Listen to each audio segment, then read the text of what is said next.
Dimanche 19 octobre de 15h à 22h, la ville d'Épinay-sur-Seine, Miel Prod et AMC présentent à l'Espace Lumière la 14e édition du festival Bel-Air-Roca. Le plus grand rassemblement de la musique traditionnelle avec des grandes voix. Esnar Boisdur, Dédé Saint-Prix, Jo Mimi, Fortuna Grivalier, Éric Rousseau, Félix Pastel, Somnambile, Jean-Claude Briand, Franzi Toupatou et Johanna Harpon. Rendez-vous à l'Espace Lumière, au 6 avenue de Lac de Tassigny à Épinay-sur-Seine. Prévente sur Bizouk, un événement en partenariat avec Espace FM, Télé Antilles. Guadeloupe, actualité.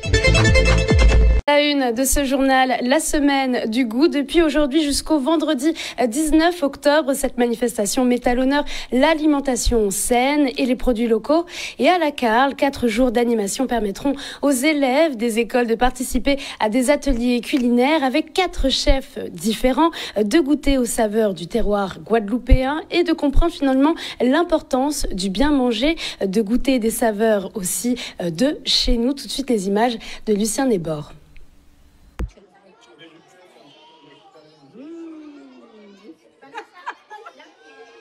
On a renouvelé l'opération de la Semaine du Goût. C'est une opération qui nous tient à cœur parce qu'il faut continuer cette sensibilisation auprès de nos enfants et puis aussi que nos acteurs du goût, donc chefs cuisiniers, agriculteurs, puissent jouer aussi le jeu et aller à la rencontre des enfants au niveau du territoire de la Carle. Aujourd'hui, nous sommes au Beausier, à l'école Germaine-Lantin, où le chef Rudy Lolia sensibilise nos enfants, leur fait des jeux de reconnaissance sur nos fruits et légumes et bien souvent, on se rend compte que les enfants ne connaissent pas le nom de nos fruits et nos légumes également. Donc, il a fait également des préparations avec les madères, l'igname, le giromont. Donc, on parle vraiment produits locaux. Et effectivement, les enfants aussi ont joué le jeu. Ils ont ramené aussi des fruits, des légumes de chez nous. On fait banane fruits bayo, banane plantain nous fruits. Et en cas présenté ces légumes bruts là, en cas présenté patates, qui biquet patata peut porter bako ayo, ka patata peut faire bayo. Au lieu de manger le matin et cornflakes, vous pouvez manger patata en petit déjeuner. C'est là qu'a fait sport là. Vous pouvez manger en place à patata parce que c'est un sucre là. Il cache plus. Et à parler des yams là aussi, qui n'y a amidon, comme pomme de terre là, qu'on dit là, mais par contre, amidon à nous, à Ziam là, amidon à Madela, amidon à banana, meilleur qui ça qui a sorti en métropole là. Pour la cantine scolaire, c'est-à-dire qu'ils vont être sensibilisés à mettre en avant un peu plus les produits locaux. Donc c'est vrai que chaque cantine au niveau du territoire joue le jeu et travaille les produits de chez nous. Voilà. Ils sont quand même dans cette démarche, mais aujourd'hui, on essaye en fait de travailler les produits. En tout cas, les chefs essaient de travailler les produits différemment pour en tout cas susciter l'envie auprès de nos enfants. Et ne pas dire « je n'aime pas si je n'ai pas goûté ». Alors c'est vrai que c'est tout un travail, notamment aussi auprès des parents, de pouvoir habituer. Parce qu'il faut prendre conscience que si nos enfants mangent nos produits, c'est toute la filière économique qui va fonctionner. Les agriculteurs pourront vendre leurs produits. Moi, on a 30 à 35% des produits locaux à café en cantine Beausier pour ces petits mouna. Qui en matière de viande, on a bœuf, fouet, nous parlons 2 fois par mois, nous avons viande en poule. Donc, nous avons fait bœuf local, nous avons fait cochon local, nous avons fait poule local. Et aussi, nous avons pensé on fournissait nous à Saint-François, nous avons fait banane, nous avons fait giromont, nous avons fait ziam, nous avons fait madère, nous avons fait banane plantain, nous avons fait tout ça pour ces petits mouna. Mais là, nous avons un gros morceau. En gros morceau, c'est Timouna pas trop aimé. Donc, nous avons fait en purée, en gratin pour ce Timouna pour manger. Avec plus de 870 nouveaux hébergements touristiques recensés l'année dernière, le Salon des loueurs saisonniers, qui en est à sa 6e édition, gagne en importance chaque année. Il permet d'accompagner au mieux les particuliers et les micro-gestionnaires face à la croissance continue du marché. Tout de suite, en tout cas, les images d'Olivier Félix. Le salon est important parce qu'on constate qu'en Guadeloupe, il y a de plus en plus de biens qui entrent sur le marché. L'an dernier, par exemple, il y a eu plus de 870 nouveaux hébergements touristiques. On constate que ce sont essentiellement des particuliers ou des micro-gestionnaires. Et donc, forcément, ce sont des personnes qui ont besoin d'accompagnement, qui ont besoin de connaître les standards, qui ont besoin de connaître les tendances. Donc, d'année en année, le salon est de plus en plus important. Je suis propriétaire depuis peu, en fait, d'un petit hébergement et en fait, je souhaite recueillir des informations pour booster mes réservations. Alors, nous, ce qu'on essaie, c'est d'offrir un panel assez large, finalement, de prestataires, de fournisseurs, dont les hébergeurs peuvent avoir besoin. Donc, vous allez avoir les offices de tourisme, vous allez avoir les conciergeries, les blanchisseries, vous allez avoir les loueurs automobiles, vous allez avoir du nettoyage de deck. Tout ce dont un hébergeur peut avoir besoin, on essaie de le centraliser pendant le salon. On a envie, en fait, de montrer en fait, à tout le monde ce qu'est la conciergerie. On est de plus en plus nombreux à proposer des services de conciergerie. On constate qu'il y a beaucoup de personnes qui ont des logements et qui ne savent pas gérer, alors on veut les soulager. C'est un salon qui est ciblé pour les propriétaires de meublés. Et dans le cadre de l'accompagnement que nous proposons à nos acteurs, on se doit d'être présent à leur côté pour pouvoir leur fournir de l'information clé sur leur domaine d'activité. On a des outils digitaux qui sont sortis assez récemment, dont l'application officielle de la destination Hello Guadeloupe. Et c'est primordial pour nous aujourd'hui de pouvoir référencer l'exhaustivité de l'offre dont l'hébergement fait partie. Et c'est vrai que l'hébergement fait partie de plus de 80% de l'offre touristique en Guadeloupe. Je suis pleinement satisfaite, notamment concernant la conférence sur l'intelligence artificielle qui peut grandement nous aider, nous propriétaires, à booster nos réservations. On est ouvert aux particuliers, aux professionnels et en fait en Guadeloupe, il faut savoir que plus de 70% des personnes qui font de la location saisonnière, ce sont des particuliers. Donc ce ne sont clairement pas des grosses entreprises, des gros professionnels, etc. C'est Josiane qui a un bas de villa, c'est Alexandre qui a un petit studio, c'est Luc qui a parfois une villa. Donc ça reste encore une activité très individuelle finalement. Je pense que nous avons tous besoin de recueillir un maximum d'informations, tant sur la fiscalité, l'intelligence artificielle, la communication envers les clients, tout simplement, pour favoriser en fait leurs besoins. Direction maintenant Petit-Bourg où se tenait ce week-end le salon du sport qui a ouvert ses portes à tous les passionnés et curieux finalement. Et au programme, rencontre avec des coachs, ateliers de nutrition, tests de matériel sportif et initiation à la Zumba. Un événement en tout cas qui a mêlé découvertes pratiques et conseils pour rester finalement un peu en forme. Tout de suite, un reportage signé Vianney Valverde.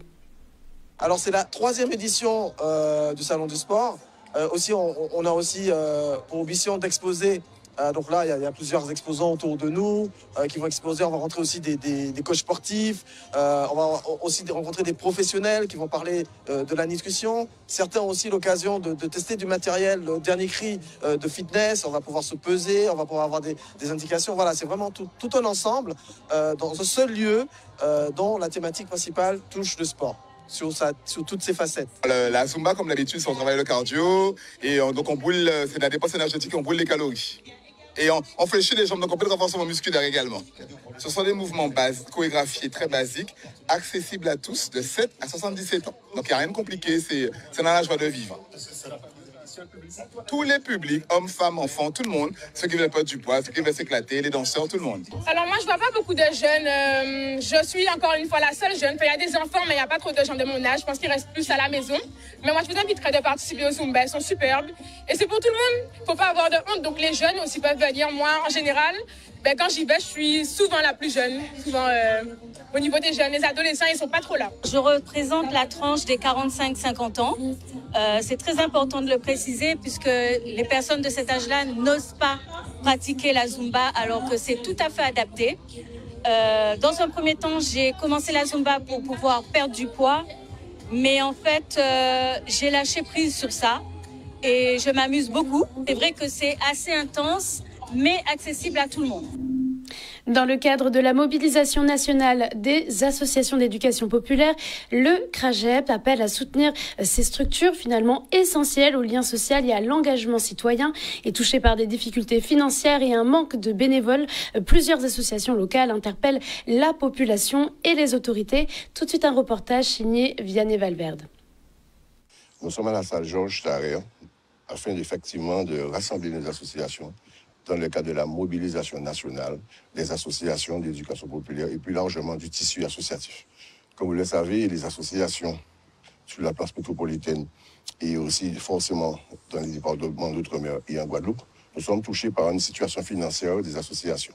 C'est-à-dire la situation financière des associations est préoccupante. Essayons d'imaginer une journée sans association. Cela veut dire qu'il n'y aura pas d'accueil de loisirs, il n'y aura pas de prise en compte à la personne, il n'y aura pas de soutien scolaire, il n'y aura pas également d'activités socio-culturelles et sportives. Donc l'impact, elle est direct, elle est franche. Il y a une crise du bénévolat, forcément, parce que chez nous, on a beaucoup de personnes au chômage qui ne travaillent pas, qui ne s'en sortent pas.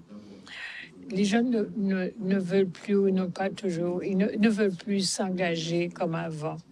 Parce que vous engagez, vous venez faire des actions, mais il faut peut-être manger, boire, sortir de la campagne, de la ville au loin, arriver après Tapitois et vers Bastille. Vous allez faire comment si vous n'avez pas les moyens? Si de payer le bus ou d'avoir votre voiture. Nous, on est une association de quartier de proximité. Et on constate, on subit un constat et on voit qu'on n'est pas écouté. Les décideurs ne prennent pas en compte la réalité et la nécessité aussi d'avoir des associations de proximité et de les aider, de les accompagner financièrement. Les personnes, les associations qui ont des salariés, ils peuvent pas en avoir trop. Parce que les salariés, il faut les payer, mais il faut payer l'USAF, CGRE, aux gens passer des meilleurs. Il faut avoir une assurance. Enfin, c'est beaucoup de charges que nous avons et que nous n'avons pas toujours les moyens. Nous n'avons souvent, on n'a pas les moyens de faire face. Les raquettes du ruban rose ont officiellement démarré samedi dernier au Gosier dans le cadre d'Octobre Rose, une première édition en tout cas organisée par la Ligue de tennis de Guadeloupe, de Saint-Martin et de Saint-Barthélemy. Alors au programme, initiation sportive, défis collectifs, conférences autour du bien-être et de la santé des femmes, mais aussi des animations musicales et des ateliers de détente. Alors un événement solidaire et surtout préventif pour sensibiliser autrement au dépistage du cancer du sein. Tout de suite, un sujet signé Vianney Valverde. C'est un événement qui vient d'arriver. Nous avions déjà les foulées du ruban rose, là les raquettes du ruban rose. C'est toujours pour la sensibilisation de la lutte contre le cancer du sein, mais toujours avec l'aspect sportif. Donc on est dans une journée vraiment de sensibilisation, de présentation aussi des jeux de raquettes, donc le tennis classique, le pickleball et le beach tennis également. De par nos salons que nous avons mis à disposition, notre plus grand salon de conférences qui accueille aujourd'hui des professionnels de santé pour des conférences, également des conférences autour de la beauté, pré et post malheureusement cancer. Vous avez aussi des massages, des ateliers d'autopalpation et puis beaucoup d'activités autour des jeux de raquettes, jeux de tennis. Le concept à la base c'est de réunir tout le monde sportif et toute la population de la Guadeloupe autour de cette cause noble qui est la lutte contre le cancer du sein et aussi d'une manière générale contre la lutte contre tous les cancers. Donc à travers nos activités sportives, nos activités de tennis, nous invitons la population à venir nous rejoindre au niveau de l'hôtel Salaco afin de participer aux différentes activités. On s'est dit que forcément, Octobre Rose, c'est une cause qui nous parle. Parce que le cancer du sein, tout le monde sait ce que c'est. Donc on s'est dit qu'on met en place cette manifestation pour parler avant tout de prévention, pour dire aux femmes, attention, vous, tous les 2 ans, vous devez faire une mammographie, vous devez vous palper, parce que c'est ça la prévention. Quelqu'un qui fait de la prévention, même si elle est touchée par le cancer du sein, peut être guérie. Plus tôt on est pris, et mieux on peut être guéri. Ça fait 5 ans que j'accompagne des femmes sur tout ce qui est douleur physique. Et aujourd'hui, j'ai rajouté cette composante intelligence émotionnelle, puisque aujourd'hui, on se rend compte que les émotions s'inscrivent aussi dans le corps. Donc, je fais le lien entre les tensions et les émotions des femmes. Donc aujourd'hui, je veux leur faire prendre conscience que les émotions, il ne faut pas juste les refouler ou les faire taire. Il faut les identifier, il faut les traiter et après on peut être soulagé par pas mal de techniques ostéopathiques. Et donc voilà, aujourd'hui je suis là pour faire comprendre ce lien. Retenez que cette manifestation se poursuivra samedi prochain au Tennis Club de Basse-Terre. Autre manifestation d'octobre, la Semaine Bleue, marraine de l'association Assistance 2000 depuis septembre. Naomi Torrent poursuit son implication à travers 2 opérations solidaires. Samedi dernier, elle a donné le coup d'envoi de la pause bleue à l'hôtel Saint-Georges de Saint-Claude. Alors une matinée placée sous le signe du bien-être, entre échanges, yoga et initiation au Goka, pour honorer celles et ceux qui accompagnent un proche au quotidien. Tout de suite, un reportage de Loïs Lane. Nous avons vraiment à cœur en fait, de pouvoir aujourd'hui recevoir nos aidants. Donc, c'est une activité, c'est un temps que nous avons organisé, que on nomme la rentrée des aidants, et que avec le comité Miss Guadeloupe, nous avons nommé la pause bleue en lien avec la semaine bleue. Et voilà, nous avons vraiment voulu organiser ce temps pour pouvoir échanger avec nos aidants qui sont déjà là depuis longtemps, mais aussi avec les nouveaux. Et puis, voilà, leur proposer en fait 2 temps forts d'activité physique et de musique. Et Assistance 2000, eh ben, ils ont aidé ma mère quand elle a fait un Covid long neurologique. Elle avait besoin d'un accompagnement à un moment donné pour reprendre, prier, resociabiliser, reprendre certaines habitudes. Tant que nous, on est dans les mêmes configurations, c'est-à-dire qu'on veut aider, on aime la personne qu'on veut accompagner. Très souvent, on s'est senti impuissant, très souvent, on s'est senti fatigué ou dans des situations injustes. Et de voir qu'on échange avec d'autres personnes, on se dit on n'était pas seul. Et rien que ça, déjà, c'est extrêmement rassurant. Les aidants, de ce que je retiens, c'est qu'ils sont indispensables mais invisibles. Donc, c'est une opportunité pour moi de pouvoir mettre la lumière sur eux et sur leur travail, tout simplement leur dire qu'on est fiers d'eux, nous, la société, qu'on ne les oublie pas. Ça, c'est paradoxal par rapport à la maladie d'Alzheimer, avec les souvenirs des malades qui oublient leur quotidien, mais nous, la société, c'est important je trouve que c'est important de leur dire qu'on ne les oublie pas et qu'on ne les oubliera jamais. On a la plateforme de répit pour laquelle nous sommes là aujourd'hui, en fait, qui se charge en fait de vraiment d'orienter les aidants, en fait, de leur permettre d'avoir en fait des temps de répit, d'être pris en charge par une psychologue et puis une assistante sociale pour des suivis, soit suivis individuels ou suivis collectifs. Et puis en fait, nous organisons donc, du coup avec l'ensemble de l'équipe plusieurs activités, soit de formation, information, des cafés des aidants. J'ai découvert cette association il y a à peu près 8 ans, lors de la Semaine Bleue qu'ils avaient organisée à Basse-Terre. Donc ça a été un moyen, sachant que mon père avait des symptômes qui conduisaient en quelque sorte à avoir cette pathologie. Ça a été un moyen de ne pas être seul et de savoir comment réagir à travers et faire face à cette pathologie. C'est assez théorique, en fait, d'être marraine d'une association ou même d'avoir une cause, que ce soit dans l'aventure Miss Guadeloupe ou Miss France. On dit qu'on a une cause, mais tant qu'on n'a pas fait de réelles actions, qu'on n'a pas rencontré les personnes qui sont réellement touchées par cette cause, pour moi, ça n'a pas vraiment de sens. Donc, c'est juste donner du sens à ma cause que de voir les personnes qui sont atteintes de cette maladie et les personnes qui les aident au quotidien. Autre résonance de ce mois, le mois du créole en octobre. Alors ce week-end a eu lieu un rendez-vous intergénérationnel qui a su rassembler à Petit-Bourg autour de la richesse de la langue créole. La dictée créole revenait pour sa 2e édition et a une nouvelle fois démontré l'attachement du public à la culture et à la transmission de ce patrimoine linguistique. Alors nous sommes allés prendre la température auprès des participants. Tout de suite un reportage signé Olivier Félix. C'est une première pour moi à Petit-Bourg, mais j'ai déjà eu des dictées en créole. J'ai grandi dans la langue parce que mes parents m'ont toujours parlé créole quand j'étais jeune. La plupart des proverbes que je les connais grâce à ma mère. M'en donne quasiment tous les jours. Je lis également beaucoup de livres en créole. J'ai passé le bac en créole, donc je baigne effectivement dans le créole. C'est la 2e édition que l'on organise en commun ici avec autant de monde. Et au niveau de tout ce qui est inscription, on a peut-être même loupé des inscriptions, mais les gens, certaines personnes sont intéressées à savoir lire et écrire le créole, même si nous savons parler pour une bonne part le créole. Intéressant d'avoir Texas, ils ont bien choisi Yon, pas d'avoir son monde qui était chouquin créole là. Et quand ils étaient quasi montés en fil là-haut, donc c'est un champ pour glorier. Et puis, ça est quasi là, ça fort, puisque c'est ça nous qui vivons après ça. Je l'ai trouvée très intéressante. Elle était plutôt simple. Je m'attendais à ce qu'elle soit un peu plus compliquée, mais ça va, ça a été. Je pense que je serai sélectionnée J'ai appris à écrire le créole à l'école, j'ai passé le bac en créole, donc je suis plutôt confiante. Moi, en créole là, depuis bon petit bon temps. Et on ne peut pas dire qu'on est à l'aise au moins, puisqu'il faut suivre le rythme, il faut calculer tout ça. Mais ça n'a pas trop mal passé pour moi.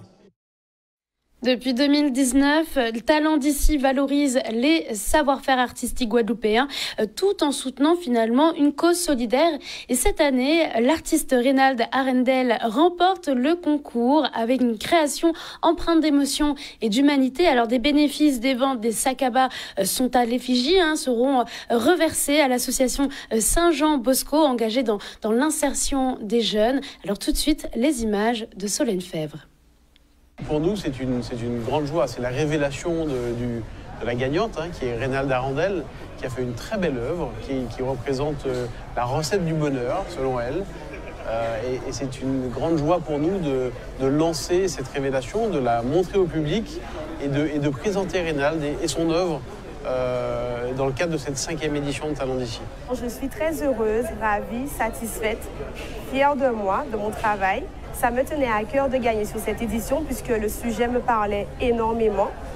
Il me touchait personnellement puisque j'ai pu me rendre compte au cours de ma vie que le bonheur se résumait aux choses immatérielles et pas matérielles. Et c'est ce que j'ai voulu véhiculer comme message dans mon travail. Donc c'est un peu ma grand-mère et moi en finalité où elle m'enseigne la vraie recette du bonheur. L'amour, la famille, la santé, le partage. Et j'invite même le spectateur à rajouter sa petite botte secrète en rajoutant sa propre épice pour concocter sa propre recette du bonheur. Son œuvre, elle est vraiment belle, elle représente bien la Guadeloupe, elle représente vraiment le fait qu'ici, les aînés ne sont pas mis de côté comme en métropole. Et du coup, je trouve que c'est chouette. Je suis hyper contente pour elle qu'elle ait gagné.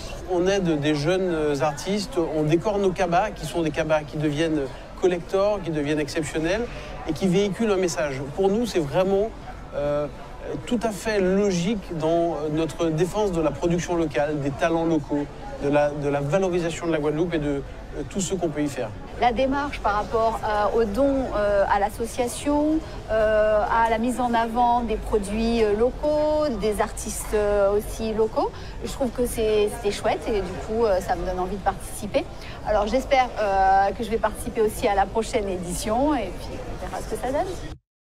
Outremernews.fr, le site de l'actualité Outre-mer, 24 heures sur 24 et 7 jours sur 7. Retrouvez la chaîne Outremer News sur YouTube.